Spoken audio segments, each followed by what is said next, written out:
High ছাত্রছাত্রীরা, আজকে class 11-এর জটিল রাশির আর্গুমেন্ট কীভাবে নির্ণয় করতে হয় সেটা জানব। তাহলে প্রথমে ধরে নিলাম জেড হচ্ছে আর এক্স প্লাস আই ওয়াই, এটা কমপ্লেক্স নাম্বার মানে জটিল রাশি। আর এটার পয়েন্ট ফর্মে কী আসছে, কার্টেসিয়ান ফর্মে হচ্ছে এক্স ওয়াই পয়েন্ট, এটা ঠিক আছে। এবার দেখে নিই এক্স অ্যাক্সিস এবং ওয়াই অ্যাক্সিসের রেসপেক্টে এই পিটা একটা পয়েন্ট পি এক্স ওয়াই, যেহেতু এটা প্লাস, দুটোই প্লাস আছে, এক্স প্লাস আর ওয়াই প্লাস, ফার্স্ট কোয়াড্রেন্টে আমি দেখিয়ে দিচ্ছি। তাহলে ও এর সাথে পি এর যুক্ত করলে ওপিটাকে বলা হচ্ছে আর, ওপিটাকে আমরা কি বলি, আর বলি, ঠিক আছে। আর এটা এক্স অ্যাক্সিসের ধনাত্মক দিকের সাথে যে কোণটা করছে সেই কোণটাকে আমরা কি বলি, থিটা বলি। এই থিটাটাকে আমরা কি বলি, আর্গুমেন্ট জেড, ঠিক আছে। এবার আমরা দেখে নিই যে জটিল তলে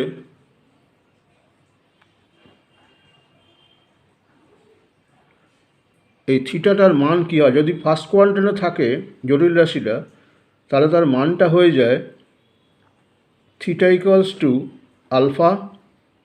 যদি জটিল রাশিটা সেকেন্ড কোয়াড্রেন্টে থাকে, তার মানটা হয়ে যায় পাই মাইনাস আলফা।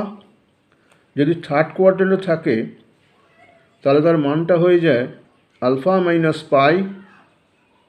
আর যদি ফোর্থ কোয়াড্রেন্টে থাকে, তার মানটা হয়ে যায় মাইনাস আলফা, ঠিক আছে।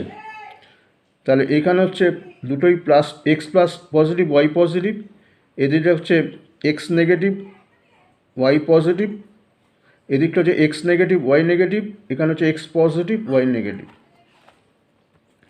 এবার আমরা দেখে নিই কী করে আর্গুমেন্ট বার করতে হয়।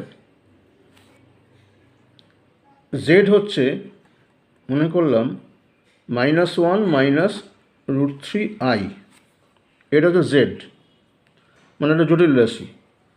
তার মানে এটা যদি আমরা কার্টেসিয়ান পয়েন্ট ফর্মে নিই, তাহলে সেটা কত হবে, পয়েন্টটা -1 মাইনাস √3। তার মানে এটা ক্লিয়ারলি কোথায়, কোন কোয়াড্রেন্টে আছে, থার্ড কোয়াড্রেন্টে আছে, দুটোই negative, x negative y negative. এবার ধরি এই যে আলফা যেটা আমি দেখিয়েছি, সে আলফাটা একটু আগে পরে জানতে পারবে। ধরি ট্যান আলফা হচ্ছে modulus of y by x. তাহলে এখানে ওয়াই কত, -√3, আর এক্স কত, -1। তাহলে কত হলো, তার মানে মডের মধ্যে তার √3 থাকবে, ঠিক আছে। তার মানে কত, এটা tan π/3, তার মানে আলফা ইজিক্যাল টু কত, π/3, ঠিক আছে। তাহলে অ্যামপ্লিটিউড কত হবে তাহলে, বা আর্গুমেন্ট কত হবে, আর্গুমেন্ট জেড কত হবে তাহলে, থার্ড কোয়াড্রেন্টে মানে কত, আলফা মাইনাস পাই। আলফা কত বেরিয়েছে, π/3 মাইনাস পাই, তাহলে পাই মাইনাস 3π/3, তার মানে কত, -2π/3।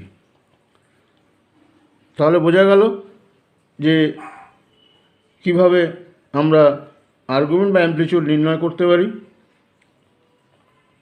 আর একটা উদাহরণ দেখিয়ে দিচ্ছি। জেড মনে করো 2 - 2i, ঠিক আছে। তবে সেক্ষেত্রে তাহলে এটা কোন, তাহলে পয়েন্ট এক্স এখানে কত, 2, আর ওয়াই এখানে কত, -2, ঠিক আছে। তাহলে ট্যান আলফা কত হবে, mod of y/x, তাহলে -2 2 কেটে গেল, -1 মানে 1 ইজিক্যাল টু কত, tan π/4, tan 40/1, সুতরাং আলফা হচ্ছে কত, π/4। তাহলে আমার আর্গুমেন্টটা কত হবে, আর্গুমেন্ট জেড এখানে কত হচ্ছে, আর্গুমেন্ট জেড, এটা কোন কোয়াড্রেন্টে আছে, এটা ফোর্থ কোয়াড্রেন্টে আছে। তাহলে ফোর্থ কোয়াড্রেন্টে থাকার জন্য এটা কি হবে, মাইনাস আলফা হবে, থিটার মান কত হবে, মাইনাস আলফা, তখন আলফা কত হবে, -π/4। ঠিক আছে, ভিডিওটা ভালো লাগলে লাইক করবেন, শেয়ার করবে, সাবস্ক্রাইব করবে এবং পাশে বেল আইকনে প্রেস করবে যাতে পরবর্তী ভিডিও নোটিফিকেশানটা আপনাদের কাছে একদম প্রথমে যায়। Thank you.